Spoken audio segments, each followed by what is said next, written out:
अरविंद केजरीवाल शराब घोटाला मामले में मिली रिश्वत से आम आदमी पार्टी ही नहीं चलाते थे, बल्कि उस पैसे से खुद भी जमकर मौज मनाते थे।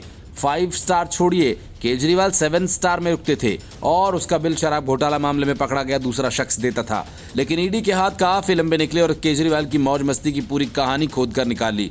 कोर्ट को बताया केजरीवाल कैसे लाखों ऐश में उड़ा दिया करते थे और इस आदत की वजह से चंडीगढ़ में सरकारी गेस्ट हाउस की जगह चंडीगढ़ के सबसे महंगे होटल में प्रेसिडेंशियल स्वीट में ठहरते थे। इसका खुलासा कुछ दिनों पहले हुआ था। 7 स्टार में मौज करने की कहानी जब ईडी ने सुप्रीम कोर्ट में बताई, तब केजरीवाल के वकील के चेहरे की रंगत बदल गई। और हुआ ये, जब सबसे बड़ी अदालत ने कहा कि केजरीवाल चुने हुए मुख्यमंत्री हैं, वे आदतन अपराधी नहीं। लेकिन कोर्ट ने अंतरिम जमानत वाली याचिका पर कोई फैसला नहीं सुनाया। सुनवाई के दौरान ईडी के वकील एसवी राजू ने कहा कि गोवा चुनाव के दौरान केजरीवाल 7 स्टार में रुके थे, जिसका पेमेंट शराब घोटाला मामले के एक आरोपी ने किया था। उन्होंने इसे लेकर सबूत का भी जिक्र किया। एसपी राजू ने यह भी कहा कि केजरीवाल की गिरफ्तारी को लेकर हो रही राजनीति से ईडी को कोई सरोकार नहीं। ईडी के दावे को समझने से पहले हमें चनप्रीत सिंह के बारे में जानना होगा। दरअसल ईडी ने चनप्रीत पर गोवा चुनाव में आम आदमी पार्टी के फंड का मैनेज करने का आरोप लगाया। ईडी का आरोप है कि दिल्ली शराब घोटाला मामले के पैसे का इस्तेमाल गोवा चुनाव में किया गया था। और लाइव लॉ की रिपोर्ट के मुताबिक ईडी के वकील ने सुप्रीम कोर्ट में कहा कि हमारे पास इसका सबूत है।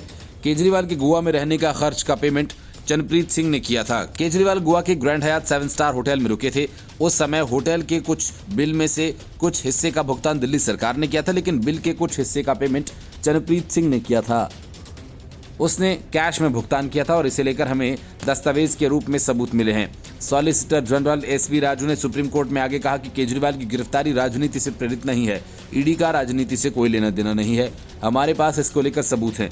अप्रैल में ईडी ने चनप्रीत सिंह को गिरफ्तार किया था। ईडी ने चार्जशीट में दाखिल कर यह आरोप लगाया था कि शराब घोटाले का पैसा गोवा विधानसभा चुनाव में आम आदमी पार्टी ने इस्तेमाल किया। चनप्रीत पर फंड मैनेज करने का आरोप लगाया गया था।